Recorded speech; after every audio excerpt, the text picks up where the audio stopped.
most anticipated anime to come out this year, and I feel has a great chance to be in the best anime in 2024. When I started this YouTube channel a month and a half ago, thank you all for 100 subs by the way, I promised myself I will review each episode that comes out. The only problem is I haven't done that yet. Listen man, Sparkle Zero came out and I was a little bit preoccupied. Since I haven't made a video on it yet, this will be a review of the first 3 episodes of Bleach from an anime only perspective.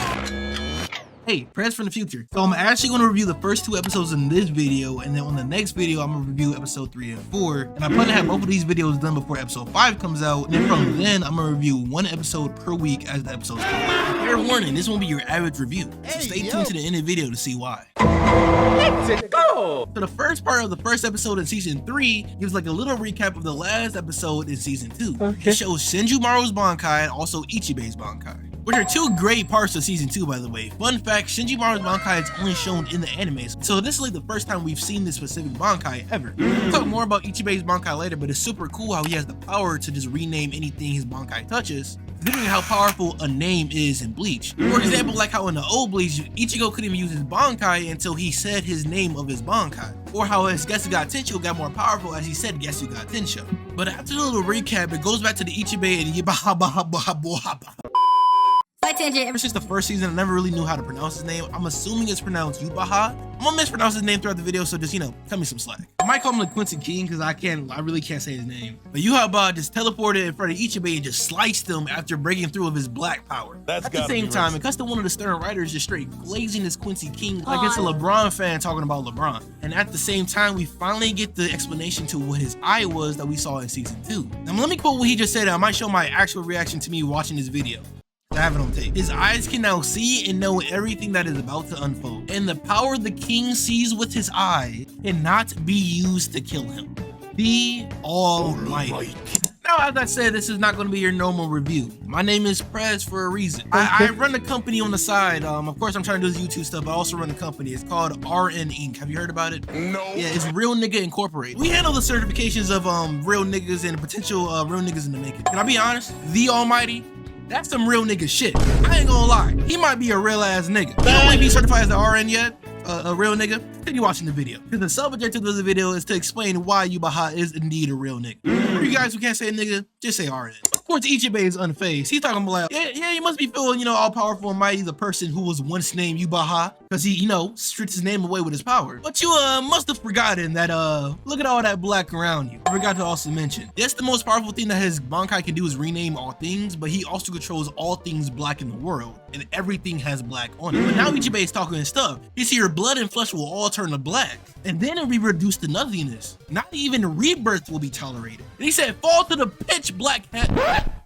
The Quincy King said that at the same time as Ichibe, which made Ichibe shocked. Yubaha then said that there is no counter move to my power. Everything that he sees is powerless against him. There's nothing that you can do. And as Ichibe charged into him, Yubaha said, do you still think of me of one without a name? My name is Yubaha, the one who will rob everything from you. No exaggeration. He then proceeds to one tap, walk over his dead head, and said, just as I foresaw, you died 3 steps too short. And this leads us to Exhibit 2. The reason why that is such a bar is because in season 2, Ichibe drew a line. He's saying you will not make it past this line right here. Guess what? He died 3 steps short from that line.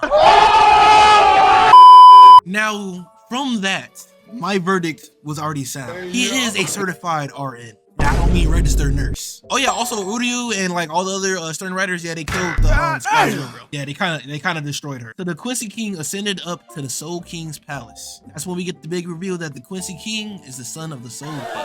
Then roll the credits, that was all for the episode, you know what I'm saying? Yeah, cool ending, hey. It was also a post-credit scene. Ichigo's squad pull up and he see Ichibe's head and he's like, bro, what the hell? Hey, wasn't he part of Squad Zero? What the heck? But then he's hearing somebody talk, then Ichigo, call out my name. Ichigo called out his name and just like rebooted him. He did a recarment persona, like that dude just come back to life. And he explains how all power dwells in name, which is a core concept in Bleach that I think a lot of people either don't realize or don't realize the importance of. That's why Ichibe's Bankai is so strong, and that's why he himself is so strong. So the fact that he got one tap by the Quincy King, which I mean, let's be real, it's probably going to happen. Let's be honest, we could kind of see that coming. It was just the drastic strength that Yubaha has over one of the, if not the strongest member of Squad Zero before, they all killed themselves and gave the power to Shinjumaru, just get, destroyed. But then he pleaded to Ichigo. He said, Ichigo, I need you to stop the Quincy King. I'm not asking you to kill him. I just need you to stop. And that, my fellow citizens, is indeed the end to episode 1. I would say overall W episode. We saw the Almighty. We saw some cool fights. We saw a good opening and good ending. And RN Inc.'s stock indeed did go up. Hey man, I don't make the rules. He a RN. I'm sorry. Episode 2! Okie dokie. Not gonna lie, this episode was so fire because it was just mostly hands, and we love the fight scene. But before this crap in, the episode starts a little bit weird. Ichigo sees his vision, which I'm assuming to be Yhwach being born and seeing the future. It shows somebody that I'm assuming to be the Soul King make these 3 circles, which I'm assuming to be the real world, the Serite, and the hollow world. Then it shows Yhwach, and he's like transforming from like middle age to young age to baby, and then it shows all the fallen Quincy hands pushing the Soul King up. And it shows the Quincy King looking down on Ichigo, and Ichigo looking back up at him. Then Ichigo wakes up and said, what was that? I always love seeing like young adult age and young Yhwach because he looks just like Zangetsu, and fun fact, Zangetsu is my favorite character in the entire show. And then showtime. So after the credits, my fault, it's a banger, it's a banger. So Yhwach was all like, just as I foresaw, yo bitch ass trying to stop me from killing the Soul King. And then Ichigo was all like, I don't know what you're saying about the foresaw, but I have 2 Zanpakuto toes. One name's Ur, the other one's named Cooked. Let me introduce you. And I'm not gonna lie, Yhwach did clack back on some vicious shit. He said, oh, so you have 2 Zanpakutos now. Let's see if you can defeat me with those blades, or will they break like they did last time? Yeah, Ichigo couldn't let that slide. He rushed in. They clashed. Ichigo hit the meanest light-skinned stare, then rushed in again. Hit him with the Getsuga Tensho. After seeing that now, I think I realized Ichigo's more of a light skin than an RN, but we're gonna worry about that in another episode. So due to copyright, I'm not going to show the entire fight, but basically towards the middle of the fight, Yhwach tried to hit a barrier technique like this is some Jujutsu sorcerer type stuff. And Ichigo said, alright, bet. Getsuga Jusho! No. It's like a double Getsuga Tensho. I'm not gonna lie, it's kind of hard. Once again, Ichigo on his light skin shit looking down on Yhwach saying, over. And then Yhwach said, you've been training, haven't you? As a matter of fact, I bet you use Squad Zero techniques to get a little bit stronger before this fight, huh? Maybe in the, I don't know, the Hirozu Sano or, yeah, I don't know, wild guess. And Ichigo all like, how did you? But even that's not enough to straight cut him off. Because I haven't used my eyes once in this battle, Ichigo. So it's time for me to finally take action. That boy wasn't even in his final form. He was on his Goku time and like just straight toying with his food without even going full power.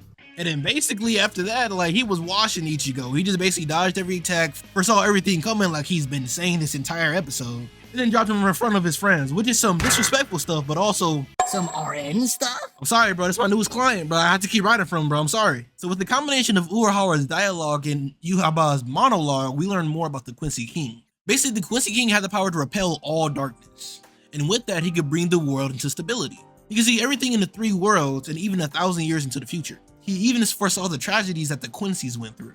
Soul King Adenia's seen it all. From my knowledge, that was the first name drop of the Soul King in the entire series. From my knowledge, and I'm pretty sure I would remember if they said it before. So this is the second time the Quincy's are facing near extinction just because they don't fit into the world. So in order to save his kind, the Quincy King stormed into the palace in order to kill the Soul King to make a whole new world for the Quincy's to belong in. In a way, he's just like Eren for real, I'm not gonna lie to you. Hearing all that, Ichigo still stood up, but the Quincy King was saying, do you really have a reason to fight me? Like, can you really put a good reason to fight me right now? And the Ichigo being Ichigo saying, I'm just trying to save everybody. Me defeating you will help me save everybody else and save the world that I care about. The Quincy King said, oh Ichigo, the Quincy blood in you will never forgive the Soul King. And as he said that in Attack Yhwach, Ichibei said something very interesting. He was basically saying, humans, I'm afraid you're not going to be able to stop him. I'm not going to lie. But don't worry, that's what peace is all about. Which is an ominous ass statement to say, I'm not going to lie. I don't know what he's cooking up, but it's not something pertaining greatly to the human world. That's like I said. Cutting back to the fight, after some more shit talk, we look behind us and we see that his sword is already through the Quincy King. You know, the whole people that Ichigo and his friends were swearing to go up there to protect. So Ichigo was like, oh, hell no, and rushed over to pull the sword out. Yhwach said like, yeah, pull that sword out and kill the Soul Society with your own hands. So Ichigo pulled the sword out, and just like Ichibei said, killed the Soul King with his own hand. He foresaw this. Essentially, through the spiritual pressure that resided inside of Yhwach's sword, he commanded Ichigo's Quincy self to kill the Soul King. The reason being is because he needed someone with Soul Reaper, Fullbringer, and Quincy powers. He needed someone to possess all those powers in order to kill the Soul King. And according to Yhwach, that is the future he foresaw. And that wraps up episode 2. Now, this is from an anime-only perspective, so I'm speculating in an anime perspective manner. Okay. Although this is the future that Yhwach foresaw, It only came into fruition because of the future Aizen created. Keep in mind, Aizen is the one who basically made Ichigo. You know what I'm saying? He's the one that basically planned it all from the beginning because he wanted his dad and his mom to get together. And he just wanted to see what would that birth. And that birthed Ichigo. How do you kill someone that foresaw all things? Perhaps by diluting his senses? Perhaps if we had someone who had a power that could, I don't know, put someone in like complete hypnosis to just deceive them to seeing something that's not true. I don't know, it'd be cool if we had someone like that though. I hope you enjoy the synopsis and the review. If you ask me, I feel like the best is yet to come, but it's been some very solid episodes so far. If you're like me, who's been behind on some other things because they've been playing Sparking Zero lately, and you play on the Xbox and can't find matches, I made a video explaining how you can find matches more faster and consistently. I'm gonna leave that video right here and put it at the end of the title card and see you over there. Thank you so much for 100 subscribers. We're making a push to 200 subscribers. If you want to see the next RN review for Bleach, please make sure to subscribe. Until next time, stay tuned. Damn. Check me in the right stool with a couple of my mans. Smack the dumb boy in his motherfucking head. Call me